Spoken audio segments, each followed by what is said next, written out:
Glória a Deus. Meus irmãos, bom dia. Paz seja convosco, amém? Você está feliz com Jesus? Glória a Deus. Sou grato ao Senhor por essa oportunidade de poder estar com essa família ao qual nós pertencemos, esse novo tempo que Deus ele está proporcionando para nós. Eu creio que Deus ele tem grandes coisas para fazer ainda esse ano. Você crê nisso? Meus irmãos, sou grato a Deus pela oportunidade, pela vida do pastor Edson, pela vida da minha esposa, que está aqui comigo também me auxiliando, Carol, Alisson, que Deus abençoe a todos os pastores, que o Senhor vos abençoe. Você pode tomar o seu assento, no nome do Senhor Jesus. Quero que você abra a sua Bíblia comigo, em Eclesiastes, seu capítulo 3,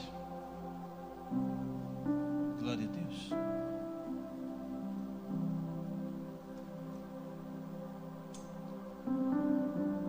Como é a minha primeira vez aqui pregando, gente, eu quero que vocês me ajudem no glória, amém? Gente, tem esse texto que Deus falou no meu coração durante essa semana, e eu quero compartilhar o teu coração. Eclesiastes, seu capítulo 3, versículo 14. Você encontrou? Diga amém. Vou ler numa versão NVI, mas o sentido é o mesmo, tá? Diz assim: eu sei que tudo que Deus faz permanecerá para sempre, e a isso nada pode acrescentar, e disso nada pode tirar, pois Deus assim o faz para que os homens o temam. Eu quero que você repita comigo assim: abraçando as novas estações. É sobre isso que eu quero falar.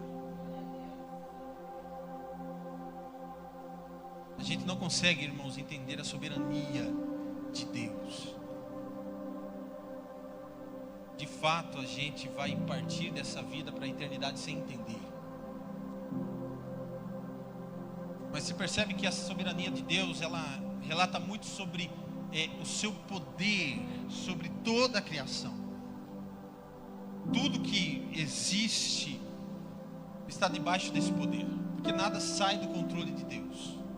Então você já pode sair daqui convicto que Deus ele tem um plano para a sua vida, independente de como seja o cenário de que você encontra. Eu sei que é complicado quando Deus ele faz uma promessa e você olha para o seu hoje e você percebe que está totalmente fora de controle, mas Deus ele não perdeu o controle sobre a sua vida.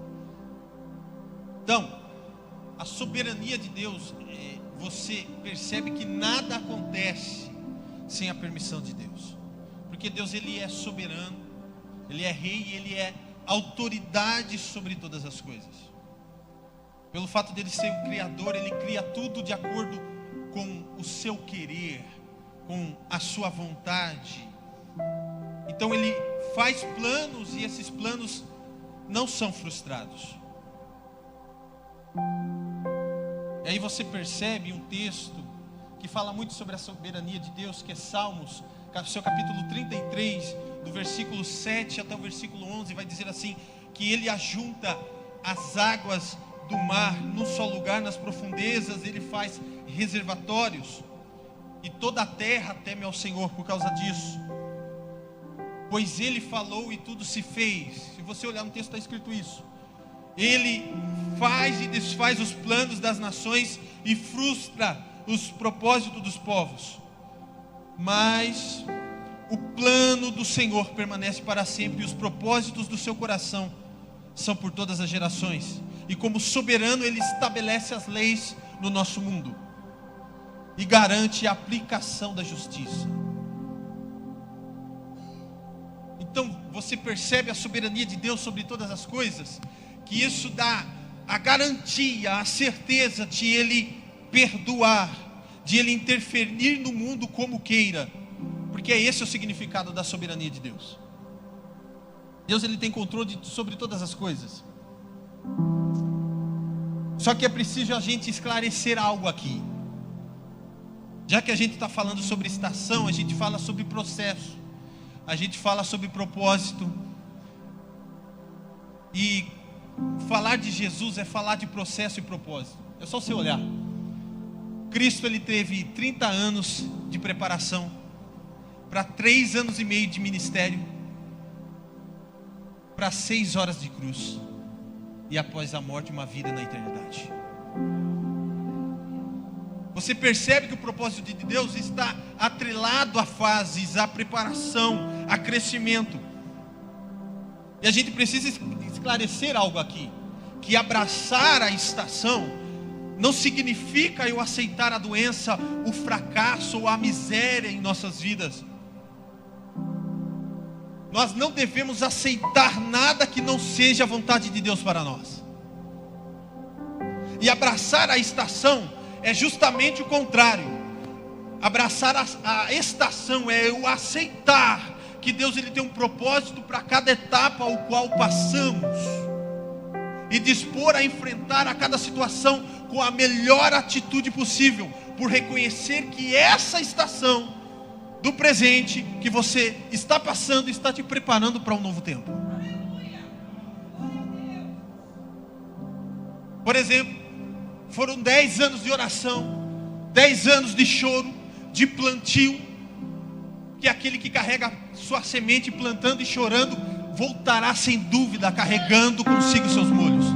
Há um novo tempo para essa igreja, porque teve um processo, uma preparação, teve fases. Teve fases aqui que não tinha nenhum músico, hoje tem muitos, para a glória de Deus. Fases, e a gente precisa aceitar isso. Só que é duro a gente se acostumar com fases. Por mais que está escrito em Salmos capítulo 30, versículo 5, a parte B diz assim, que o choro pode durar uma noite, mas a alegria vem pela manhã. Salmos 30, versículo 5. Só que na mesma Bíblia, em Salmos 118, versículo 24, diz assim: esse é o dia que fez o Senhor, por isso alegremos nesse dia. É muito confuso, porque ao mesmo tempo que o choro ele dura uma noite, pode acontecer de estar amanhecendo, mas ainda está escuridão pela causa do processo, da fase. Mas o dia amanheceu. Esse dia fez o Senhor, e a gente precisa se alegrar. E no Evangelho é totalmente oposto, é um reino de ponta cabeça. Se você for olhar no Evangelho, o maior é o menor, o último é o primeiro. No Evangelho, quem chora é feliz. Porque em Mateus 5, na bem-aventurança, para mim é o melhor sermão da Bíblia. Diz assim, Jesus dizendo: bem-aventurados os que choram, porque eles serão consolados. Só que ao mesmo tempo há esse motivo de Salmo 118, que diz que esse é o dia que fez o Senhor. Há um motivo nesse mesmo contexto. Se você olhar o versículo 21, diz assim: sabe qual era o motivo do salmista se alegrar toda manhã? Porque no capítulo 118, no versículo 21 diz assim: eu vou te louvar, porque o Senhor me escutou e me salvou. A pedra que os edificadores rejeitaram tornou-se cabeça de esquina. Ele está falando do próprio Cristo. Porque eu me alegro no Senhor, porque eu tenho uma esperança, minha esperança está em Cristo. Foi o Senhor que fez isso, e isso é algo maravilhoso aos nossos olhos. Este foi o dia que fez o Senhor.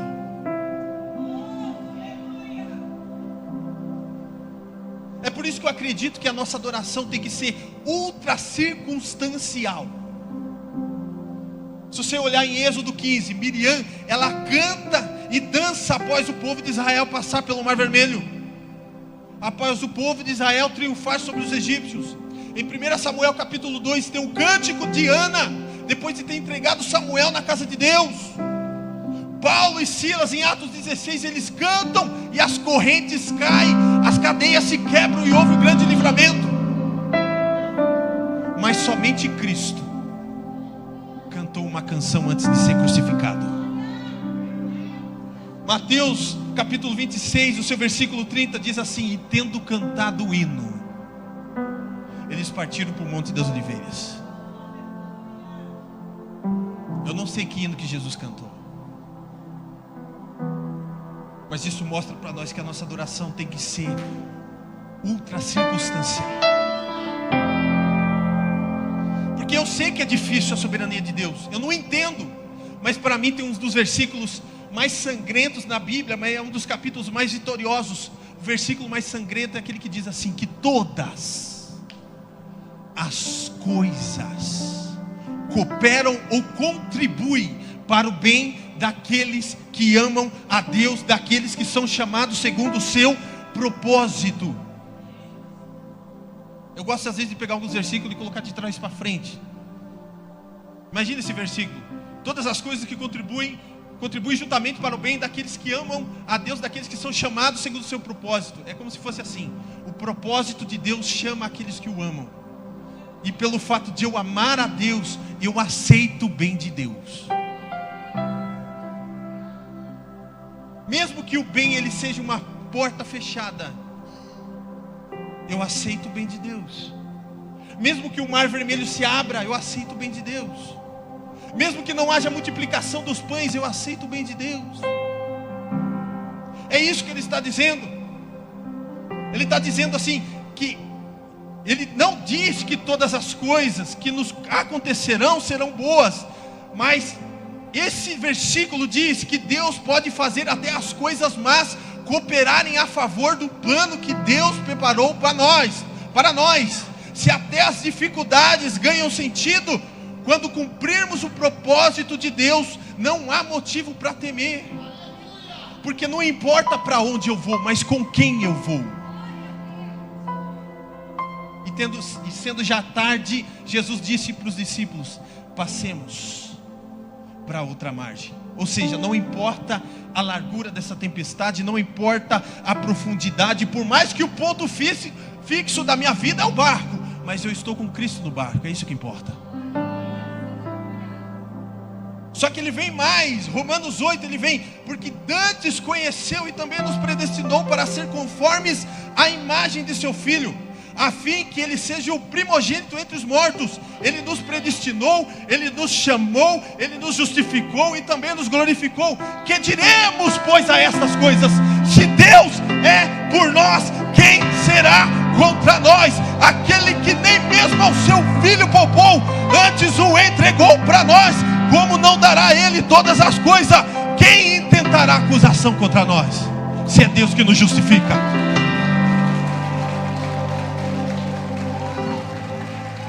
Quem vai nos condenar, se é Cristo que morreu?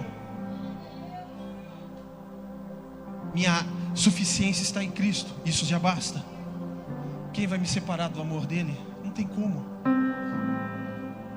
Mesmo quando eu tentar fugir, de eu pegar uma passagem e ir para Nínive, eu sei que a soberania de Deus ela é tão intensa, que Deus é capaz de pegar um peixe e me colocar no lugar do propósito de volta. Só que não espere, irmão, para você estar dentro de um peixe, para você começar a confiar em Deus.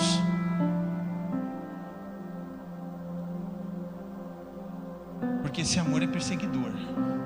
O salmista mesmo, ele disse que a bondade e a misericórdia do Senhor me seguirão todos os dias da minha vida. Então, o que Eclesiastes, Salomão, ele estava querendo dizer com isso? Ele está querendo dizer que na verdade são as dificuldades que nos promove para posições mais elevadas em glória.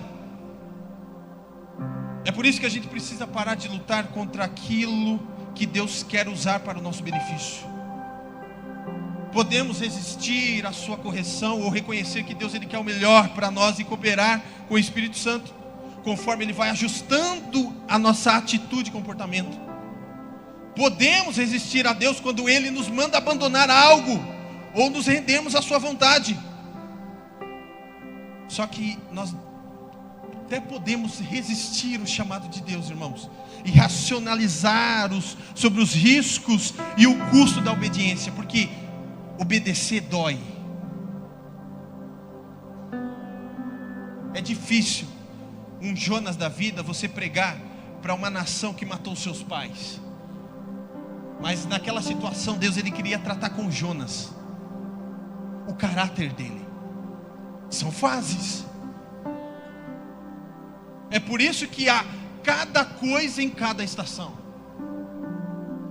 Eclesiastes 3, seu versículo 1, diz assim que tudo tem o seu tempo determinado e há tempo para todo propósito debaixo do céu. Ou seja, se para cada coisa há uma estação determinada, precisamos reconhecer inevitavelmente por estações boas e ruins. Sabe qual que é a diferença de um cristão para o estudante? O estudante, irmão, ele aprende a lição para passar na prova. Só que o cristão é diferente. O cristão, ele passa na prova para aprender a lição. Amém? Então a gente precisa desse equilíbrio. São as dificuldades que nos fazem valorizar as comemorações. Momentos de felicidade, momentos de quietude amenizam momentos de tristeza e dor. Porque eu não estou sozinho nessa. Eu não estou sozinho.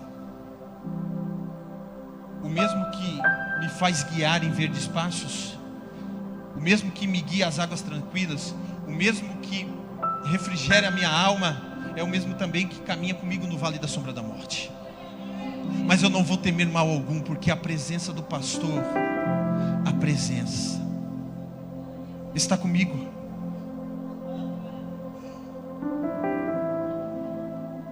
Eu preciso semear com lágrimas, como eu disse em Salmo 126.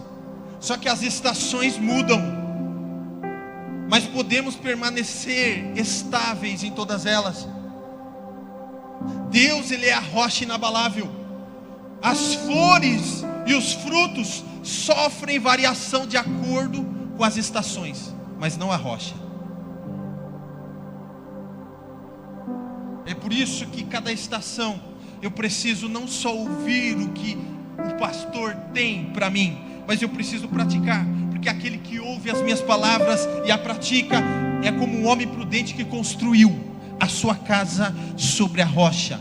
Caiu chuva, transbordou rio, veio vento contra essa casa, mas ela não caiu porque o alicerce estava na rocha. As estações mudam, mas a rocha não. Você percebe que a rocha sempre está presente nas suas estações? Aonde você vai, a rocha vai junto. Porque é uma oportunidade de nós construirmos algo em Deus.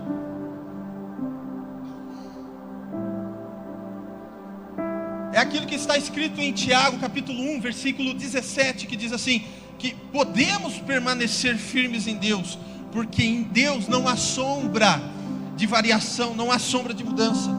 Ele está conosco em todas as estações, gente. Em todas.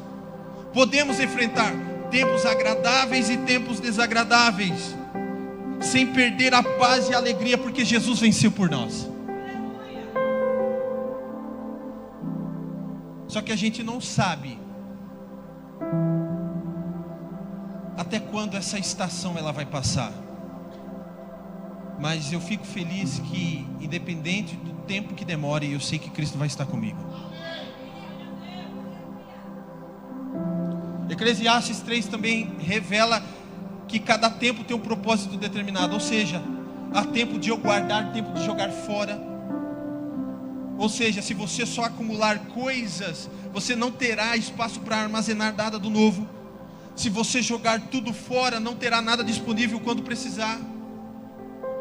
É por isso que quando Deus fala para Abraão, Abraão, sai da tua terra e da tua parentela, Abraão levou o parente e deu problema depois. Porque tem coisas, quando o assunto é encontro com Deus, quando o assunto é relacionamento com Deus, tem coisas que é só você e mais ninguém.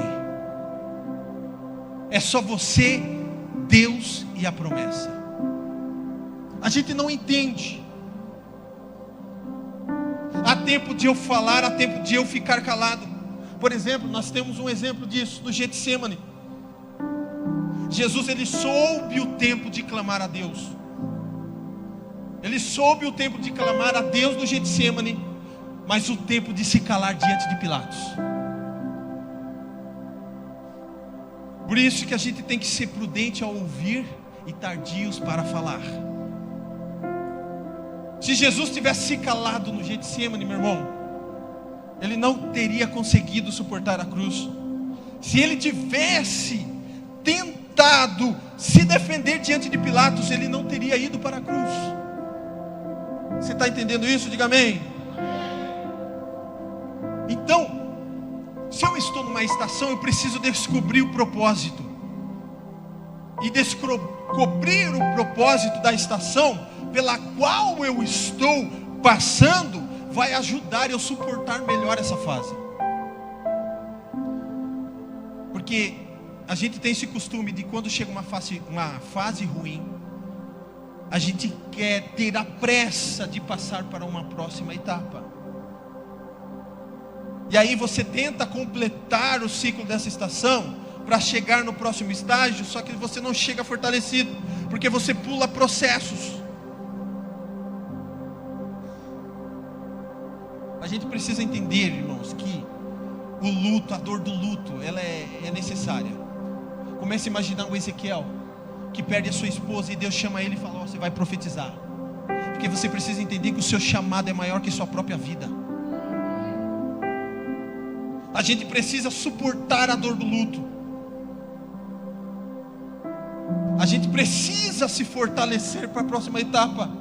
Só que a gente precisa buscar em Deus o propósito da estação que estamos vivendo.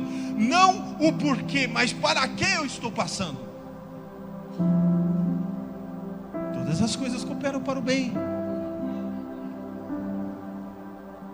Então, quando você descobre isso, aí você vai tomar as atitudes necessárias e pedir a direção, o direcionamento de Deus para que você tome a atitude certa diante da sua estação. Só que, meus irmãos, a gente é ansioso. Só que está na hora da gente entregar totalmente a nossa vida ao Senhor. E a gente não entrega,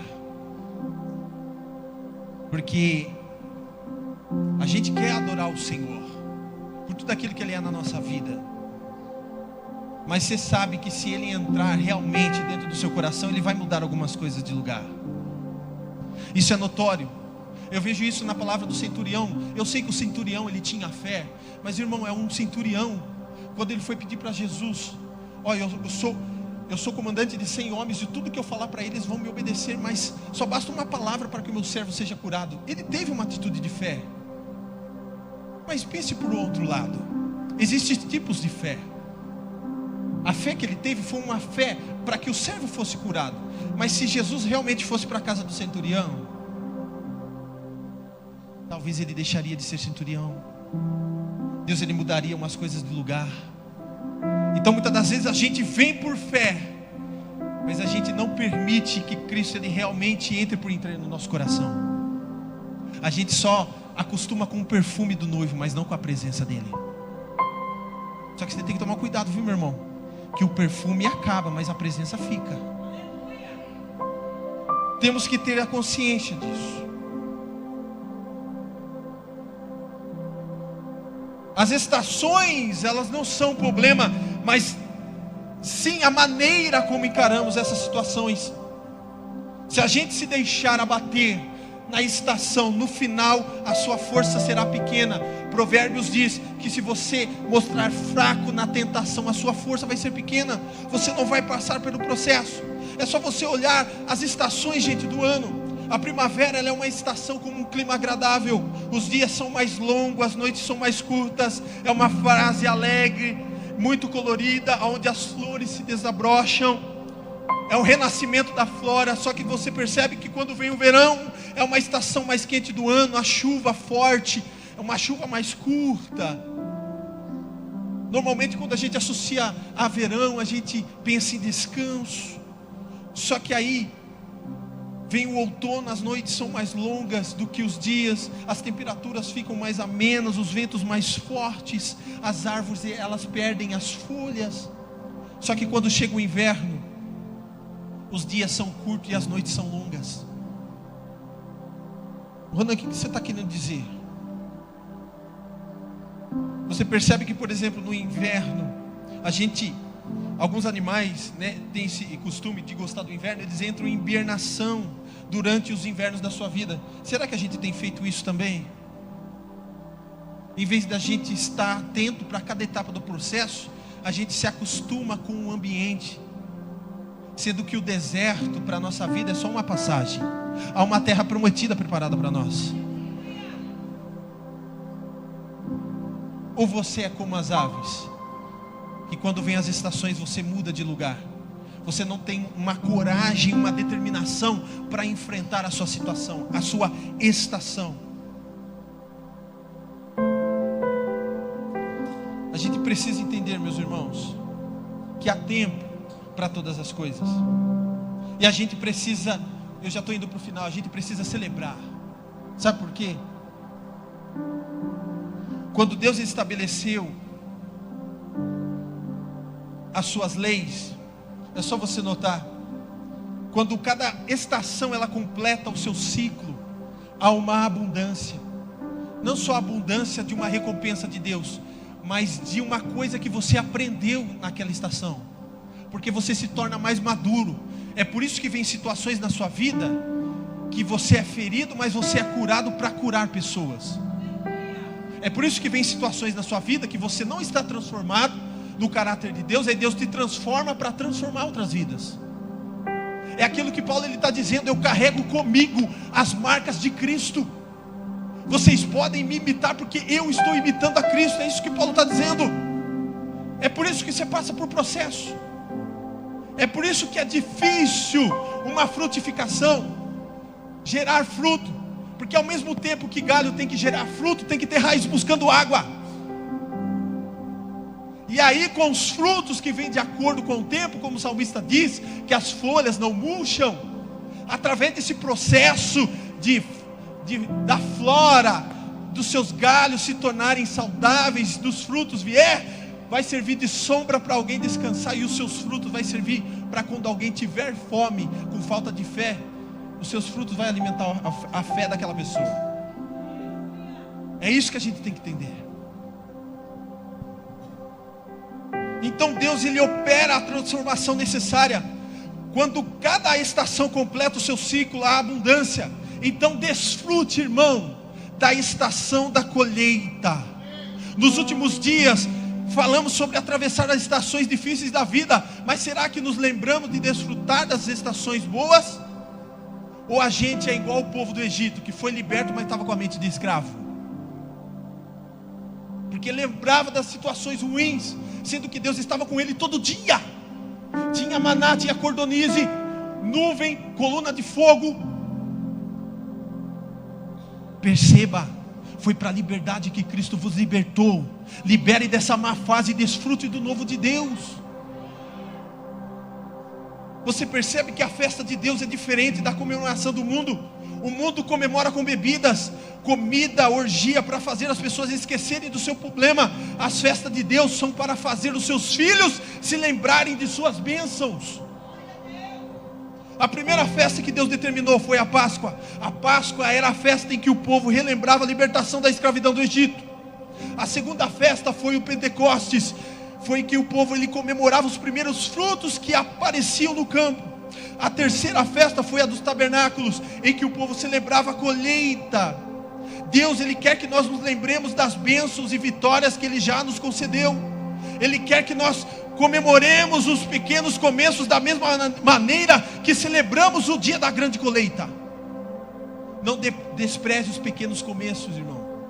Já viu aquela famosa frase? Pois até chave pequena abre porta grande, irmão. Não despreze as pequenas coisas. Não despreze as pequenas tarefas. Se derem para você pão, grão e queijo para entregar para os seus irmãos, vai entregar. Porque num dia você pode entregar o pão, o grão e o queijo para os seus irmãos, mas no mesmo dia você pode voltar com a cabeça do gigante, irmão. É a estratégia às vezes que Deus dá nas pequenas coisas, que Ele nos transporta para ambientes de grandes guerras, porque você já matou urso, você já matou leão, Isso te preparou para um gigante. Você está entendendo isso? Diga amém. Então, por que Deus ordenou que o povo festejasse? Porque isso os torna gratos. Porque quando a nossa luta ela se resume a luta e mais trabalho, você se torna uma pessoa gananciosa que nunca se satisfaz. Mas como a gente deve se comemorar? A gente tem que comemorar nas pequenas coisas, porque não precisa de um banquete para celebrar. Provérbios capítulo 17, versículo 1, olha o que diz: que é melhor um pedaço de pão seco, com paz e tranquilidade, do que uma casa onde há banquete e muitas brigas. Porque o servo que é sábio, que comemora nas pequenas coisas, ele vai dominar sobre o filho de conduta vergonhosa e participará da herança como um dos irmãos. Você precisa celebrar nas pequenas coisas que acontecem na sua vida.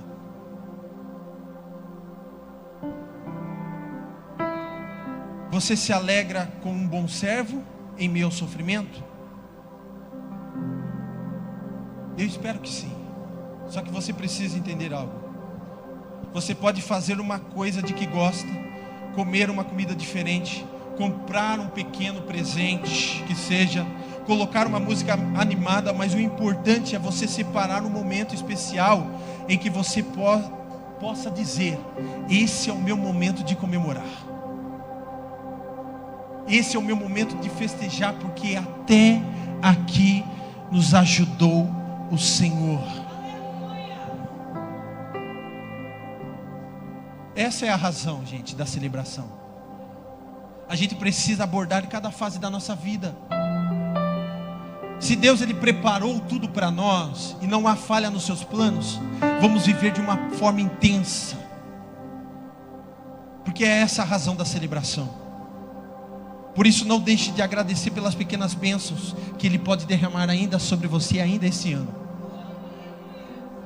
Porque um coração grato, ele abre uma porta, ele escancara uma porta para que Deus venha derramar ainda mais graça em todas as estações da sua vida. Você acredita nisso? Antes de você se colocar de pé, eu preciso falar algo para você. Como a gente mexe com música, uma vez eu vi um senhor de 50 anos falar algo para mim, e eu simplesmente abriu minha mente. Ele diz assim: sabia que a pausa, Marcos, ela constrói a música? Quando ele falou isso para mim, eu fiquei intrigado. Ele mostrou uma partitura, onde essa partitura ela tinha muitos compassos. Só que 90% da partitura que era para se tocar, ele ficava em pausa, em silêncio. E Deus falou comigo através disso. Por quê? Porque quando a música começou, ele estava em silêncio, mas só olhando o maestro. Em período de pausa na sua vida, temos um Deus que constrói a nossa canção. E você tem que olhar para Ele, porque a partir do momento que Ele der o sinal, você vai vir com toda a força e cantar um hino de vitória. Você entende isso?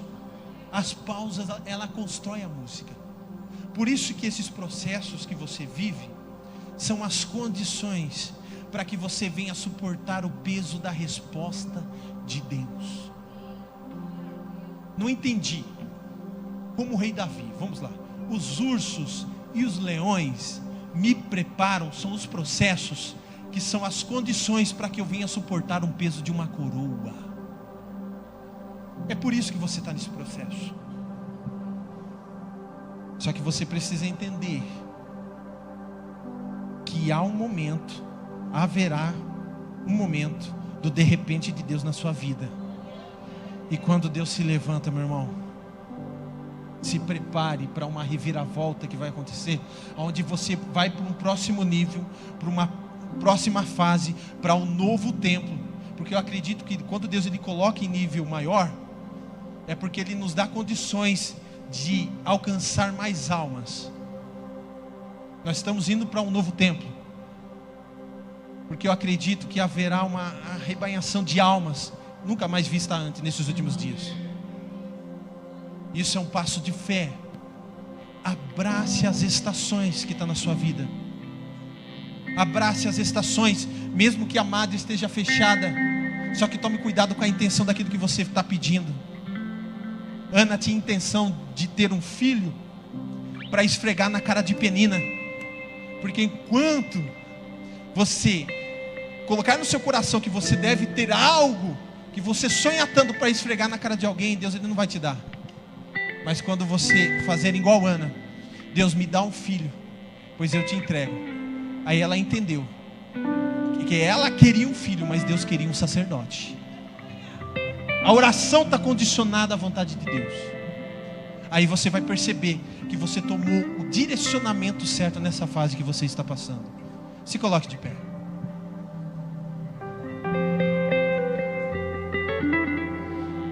Meus irmãos, eu creio que essa palavra ela falou no teu coração. Eu queria orar por você nessa manhã. Eu não sei o que você está passando, mas acredite, Deus ele está contigo. O silêncio de Deus não é ausência, é presença. Calma que Ele já vai falar contigo. É que Ele quer provar você. Se você precisa de uma oração, de algo da parte de Deus, de um direcionamento, você pode vir aqui à frente, a gente quer orar por você. Pode vir. Eu acredito que Deus ele quer nos direcionar para uma nova fase, mas curados. Ele quer direcionar você para uma nova fase em que você acredita e vem acreditar que a presença dele é o suficiente. Porque você pode ter perdido o seu pai, o seu ente querido, mas Deus ele está dizendo: eu sou o teu pai, eu sou o teu pastor.